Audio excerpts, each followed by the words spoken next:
Hello everyone, and welcome back to JAS Reviews. My name is James, and on this channel I do reviews of both music and movies, along with the occasional commentary piece, so if any of that sounds interesting to you, then please leave a like on this video and subscribe to my channel to see more content like that.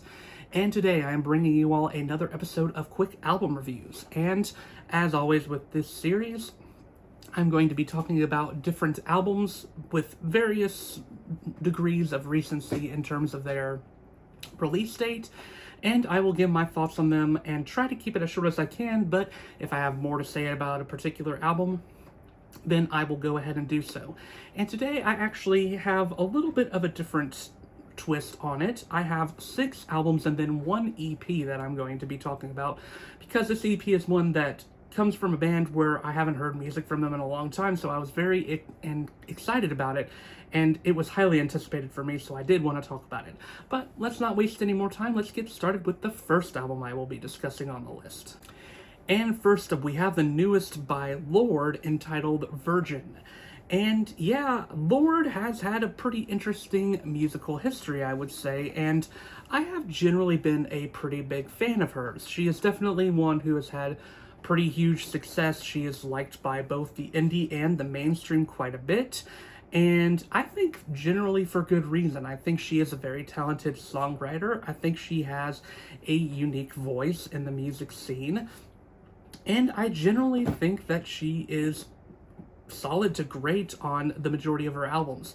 I like both of her first 2 albums, although I do prefer the more cinematic and colorful melodrama over the more minimalist and dark pure heroine that was her debut. Now, most people I know will not say that her third album, Solar Power, was her best, and in fact I would say it is her worst and a little bit disappointing. Although it's not as terrible as some people say it is, it did just come across to me as woefully uninteresting. And I will say that the singles for this particular album weren't necessarily inspiring much in me. What Was That sounded like a bit of a cheaper version of Green Light to me, which is one of my favorite Lorde songs, and it just didn't work to me as well. And Man of the Year, while a little better, still musically just didn't grab my attention much. So, what did we get overall out of Lorde's newest album? Let's talk about it. So, I would actually debate that this might be Lorde's most vulnerable album yet in many ways, talking about her insecurities and her uncertainties, as well with her sexuality, as well as with relationships, and with her own image as a singer and a star. And of course, we've seen in the past that Lorde has not really liked the idea of being in the spotlight. She has made that no secret, and I think that's why she went away for such a long time after Melodrama. I generally do think it works, although I don't think it hits the huge highs that she had on Melodrama, or Pure Heroine for that matter. But I do think this one is a pretty significant step up from Solar Power, and at least returns back to some of what we've known her for and her identity. And I would say that there are some songs up here that can rank among her best, Shapeshifter being one of them, where she talks about this idea of how she wants to shift into different personalities to please as many people as possible. And it does definitely play into her insecurities as a star, in that she does want people to be happy, but sometimes she feels like she has to turn into a different person in order to please her fan base. I also really do like the opening track, Hammer, definitely one of the most upbeat and fun on the album, and I do think it's a good intro and feels more like a classic seminal Lorde song.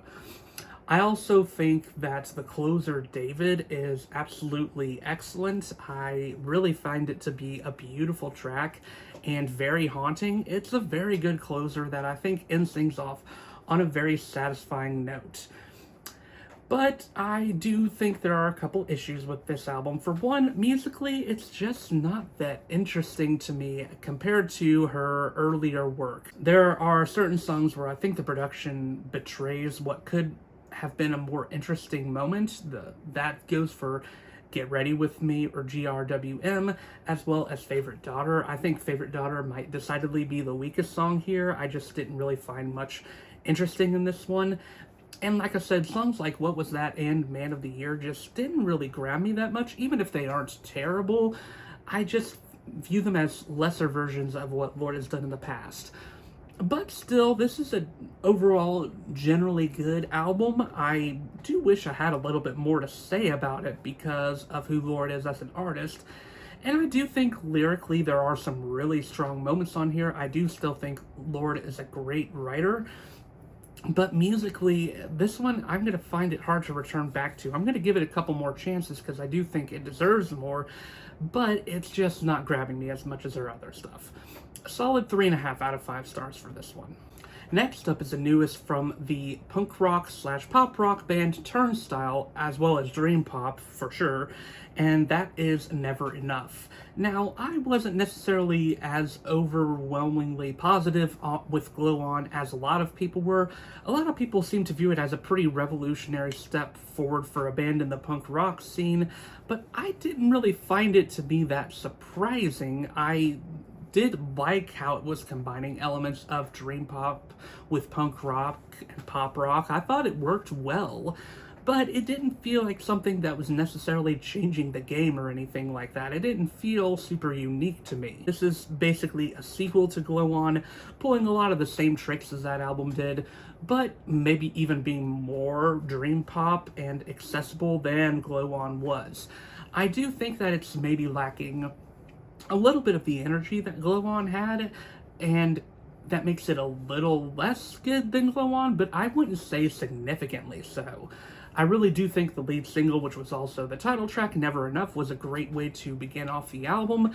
It really just gets you into the vibe of the album talking about relationship struggles and how you as an individual feel like you're never enough for the person that you're with. But the album slowly goes on a much more positive journey as the songs go on. I think Soul is one of the most fun tracks on here. I love the speedy guitar work on it, and I think the vocals, the shouted vocals, are great, along with a very catchy chorus. I also really do like the nearly 7-minute long Look Out For Me, a very ambitious track, and I think it generally works in its ambition. This one really is playing with a lot of different sounds, and I think it works as an interesting atmospheric track. In general, I do like the more atmospheric songs that go into more instrumental moments. Probably my favorite moment on the album is what I would consider to be two parts of the same song because they were released as such in a music video, and that is Seeing Stars and Birds. And they're two sides of the same coin in this album, and I think they do a good job of representing what the album is like as a whole. Seeing Stars is definitely the more poppy cut with a huge groove to it, nevertheless, while Birds is definitely more punk rock and more intense. And I like that these two songs, if you listen to them and you generally like how they work together, then you're probably going to enjoy the rest of this album. There aren't that many negatives that I have for this album at all. I didn't really find much to truly dislike. There were a couple songs, I suppose, that just didn't stick out to me that much. I think that Dreaming and Light Design were a little too short to leave much of an impact on me, and I do think that the closing tracks weren't as interesting as I would have liked them to have been. But still, I do think that this is a good album, and a good follow-up to Glow On. Even if it isn't quite as good as that album, I would still say it holds up pretty well. Solid 3.5 out of 5 stars for this one. Next up is the newest by Miley Cyrus entitled Something Beautiful. And even though I've never entirely vibed with Miley's music, I have always admired how she has always tried to do something wildly different on every single one of her albums. I don't think any of her albums are similar to each other. Very different stuff going on in each of them. But on this album, her change into more 80s synth rock and definitely some 80s pop and 70s pop as well, I think works the best that it ever has with her voice. This is bar none her best album for me. As much as I do like the classic rock of Midnight Sky and do think it works with her gruff voice, she works very naturally against this genre as well, and I do think she makes one of her best albums, one of her more introspective and more personal, and I think it works big time. I really like the ambition of the title track, Something Beautiful. I do wish we had seen a bit more crazy out there psychedelic moments like Something Beautiful, but this is the only song where we get something like that, and I think it is a special track on the album for that reason. I also think that Walk of Fame is just awesome. I love the 70s inspiration on it, and Brittany Howard's feature works very well. I also think that Easy Lover is very simple in its pop rock sensibilities, but makes for a catchy song that should have done a lot better on the Hot 100 than it did, because it is one of the better just pop accessible songs that I've heard this year. I like Golden Burning Sun too. I think it's a better version of the psychedelic stuff that Miley was trying on Dead Pets. I think it's just a far better version of that. I do like the power ballad More to Lose. I think her voice is incredible on that song, and she really just shows off her vocal range. It may not be one of the more ambitious moments on this album, but I do appreciate how it lays everything bare, and that she feels like in this breakup that she had more to lose than the other person did. It's a pretty devastating song that I think works. There's not a whole lot negative I have to say about this album. I think it's pretty great. I don't like Every Girl You've Ever Loved as much as other people do, although I do think the song is growing on me. I think the only real negatives on the album I have is maybe the interludes aren't that interesting, and Pretend You're God, while I do like conceptually what it's going for, it's not quite as interesting as other tracks on here. And Reborn has some cool moments on it, but it takes a little bit too long to get where it's going, even if I still don't think it's a terrible song. There's not any track here I outright really hate, I would say. I think this is a pretty consistent album from front to back, with a great focus on the genres of 70s and 80s pop rock, and more just classic disco elements as well that I think work for Miley's sound. This is a great album, one of my favorites of the year so far. Strong 4 out of 5 stars for me. Next up is the newest by Kesha, Period. And I am always interested to see what Kesha is going to do. I've been rooting hard for her ever since she broke free of Dr. Luke, and it was unfortunate how the lawsuit went, but I do like that she has been able to find a new sense of freedom, and I do think she's taking a big victory lap on Period. I think she is declaring this as a time where she is finally free from any of the trauma that she's had, and she really just wants to move forward, and I can't help but view that as a very positive message, and one that is undeniably easy to root for. I think that she is pretty likable on this album, even if it is definitely flawed and has some rough edges in it. And there are definitely places where it still plays a little bit dark in talking about Kesha's struggles with relationships, such as on the song Red Flag, which is definitely one of the most catchy on the album, just so much fun.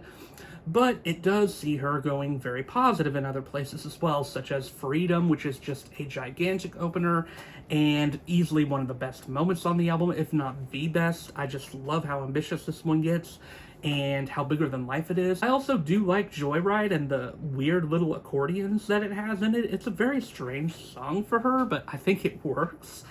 And the closer, Cathedral, while I do think that maybe Kesha is pushing her vocal cords quite a bit, I do think it's a powerful moment and a powerful declaration of where she's at now. And I do like what it says for her journey forward. There are a couple moments on here that just don't really grab me, and I think there are definitely places on this album where it's just not as interesting as her best work. Yippee-Ki-Yay is a country pop song that doesn't really work because of the overwrought production. Love Forever just really comes and goes without leaving any type of impact on me at all, I would say. And Glow is another one where I wish I liked it more than I did, and I see what it's going for, but it just didn't grab me as a whole song. But I do generally like what this album is going for. I do think it's a fine release from her. I do just wish I'd liked it a little bit more than I did. 3 out of 5 stars for this one. Next up is the newest from the punk rock duo Hot Milk, called Corporation Pop. And I've really been wanting this band to show their full potential in an album format for a while. I think they've actually been at their best in their earlier EPs, but I think they finally done it. I think they finally have an album that shows what they can do in a bigger context, and it made me very happy to see that, because I think this duo is very talented. Jim Shaw and Hanmi are both great vocalists who can trade off each other very well. And I like how political this album is. It really has some political fury in it, and it goes for some big punches that I think work well more often than not. Swallow This is an excellent and brutal injection of anger against the media that would seek to control and divide the American people, and I think it works in its messaging because of how fiery and angry it is. The closer's Sympathy Symphony is one of Hot Milk's best moments yet. I am amazed at how big and epic they made this song feel, and I mean, it's just a powerful moment of just retaliation against people who try to get sympathy that don't really deserve it, and it feels like they're trying to make a symphony out of stuff that they don't even deserve the sympathy for, and they make a very cleverly written song as a result that I think is powerful. And Jim Shaw's screams, I mean, they are pretty brutal on here. My favorite on the album outside of Sympathy Symphony, which I do think is the best, is probably The American Machine. I do think that it is doing a good job at criticizing how America has fallen in this new era, and I think the band has a pretty good grip on what is wrong. I do think they're doing very well on this track. I think Asphyxiate is also a really good song, a really strong ballad, and I do appreciate how the song refers back to one of their previous songs, Awful Ever After, in a very clever and natural way. It's another huge highlight on the album.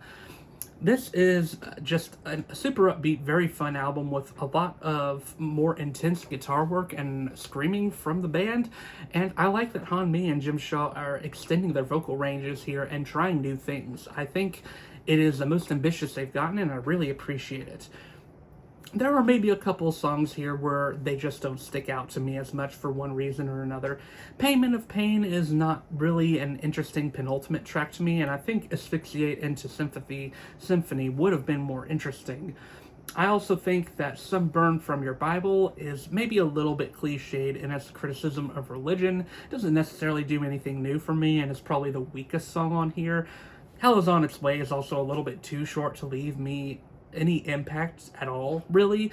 But I do think the positives overall outweigh the negatives on this album, and this might be the band's best since their first EP. I really like where they're going here, and I can't see where they go next. Strong 3.5 out of 5 stars for this one. Next up is the newest from Benson Boone, entitled American Heart. And the only reason I went into this album was to give this guy a chance. He's never really done it for me.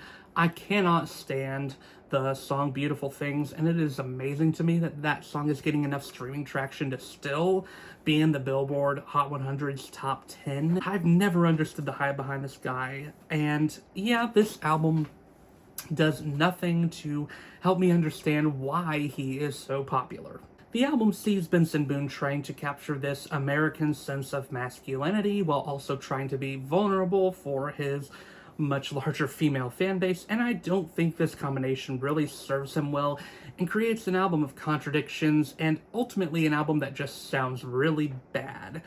Benson's voice, when he tries to go into that falsetto or that higher register, it just hurts to listen to. I like when he keeps his voice more in the mid-range. It actually sounds pretty pleasant. That includes Mr. Electric Blue and the closer Young American Heart, as well as what is probably the best song on here, Wanted Man, even if that song is a bit generic in what it's talking about and trying to make him look like an edgy guy that is a little bit dangerous, but the dangerousness is attractive or whatever. But it is probably the best song on the album because he's at least having fun and sort of knows that the song is a little generic. I think he plays into that a little bit. But then there's songs on here that are just trying so hard to sell the sincerity, and it just does not work for me, including what is easily the worst song on here, and one of my least favorite songs of the year, Mystical Magical. The lyrics are nonsensical, and I sort of hate the vibes that this song has, where Benson talks about this girl, how she is clearly not attracted to him, but he's going to go after her anyway, and she will be attracted to him as a result. And yeah, it feels a little bit off to me and a little bit gross, but the song tries to make it sound fun, which makes it all the worse, because the song is not fun, and Benson's falsetto in the chorus is insufferable. I hate the vibrating sound it has, this sort of waving sound that it has. It is terrible. There are other songs on here that are just bad for the fact that they're utterly boring, such as I Want to Be the One You Call or Take Me Home. And songs that are trying to be sincere ultimately don't work that well because of how bad they sound, such as Mama Song or Sorry I'm Here for Someone Else. This album is just a chore to get through, even at 30 minutes long. I wish I had more positive to say about Benson Boone, but I'm sorry. I don't get the hype. I think this is bad, and I would not recommend it to anyone. 2 out of 5 stars for me. One of the worst albums of the year so far. And finally, let's end off with that EP that I was alluding to by the Christian rock band Kutless called The Seventh Seal. I was very pleasantly surprised when Kutless started releasing music back in 2023 again, and yeah, it seems like they were back. They released the song Words of Fire, which is on this EP, and is one of their modern best songs in my opinion. I just really like how it is honestly addressing the political turmoil of our times and trying to look at it through a hopeful context of looking to God to be there in these tough times. It was awesome to hear them going back to their rock roots as well. I feel like Kutless really fell off with their last album that came out in 2017, where they went the more generic CCM route. And even though that pays well, it didn't seem to do that well for Kutless, because after that they took a big hiatus. And I guess they heard the fan feedback, because they go the most intense they've ever gone, I would say, on this album. Now, in some ways, I could see how some people might say that this reduces them of some of their personality that they had on their earlier albums, because even on their heaviest album, To Know That You're Alive, they still had some really strong ballads. But I'm not going to say that I don't love the heavy moments, because I do. I actually do like them going for the heavier swings. I think it helps that the Josiah Prince of Disciple is producing this album. I think he influenced their thought process a lot. And yeah, I mean, what they create here is the best piece of music that they have had since To Know That You're Alive, in my opinion, and that has been a long time coming. There are so many things to praise about this album. I love the opener, End of the World, definitely very epic, talking about the end times, and the chorus is just larger than life. I love it. I love John Michael Summerall's voice on this song. And it does help that it features my favorite vocalist from my favorite band, Disciple, Kevin Young. Lives of My Brothers is another superb one on the album. Probably one of my favorite songs of this year. I do like how daring it is and talking about the Christian music industry and implying the corruption of it, and how it seems like someone in the industry was telling lies about John Michael Summerall and he has felt betrayed by them. And the lyrics explicitly say, in this industry, you can trust nobody. I found it to be a very powerful moment on the album, and definitely you can feel the sting of it. The guitar riffs are excellent, and I like the higher vocal register that John goes into, as well as the bone-crunching breakdown at the end that I did not see coming from Kutless. I also love the closer, Hold On, which features Don Michelle from Fireflight, another vocalist that we haven't heard from in a long time. And it was just so surreal to me to hear these two just Christian vocalists from my childhood collaborating together in 2025. It was such a delight and put a big smile on my face, and I think they worked very well in the song. It's an inspirational way to end off the album. And yeah, I really like this release. The only song on here that doesn't really stick out to me is Midnight. I don't really like the ad-libbed vocal effects that happen in the chorus, and the song is just sort of plodding and boring compared to the rest on here. I do like what Hold On is going for as a mid-tempo rock song, but it's not as interesting to me as I would have liked it to have been. But even that song I do still generally like. There's only one song on here that I didn't care for. This is a great EP full of just ambitious moments for Kutless that I am just amazed by. I am really hoping they pursue more songs like the epic scale of what they did on End of the World, or the huge guitar work that they did on Lives of My Brothers.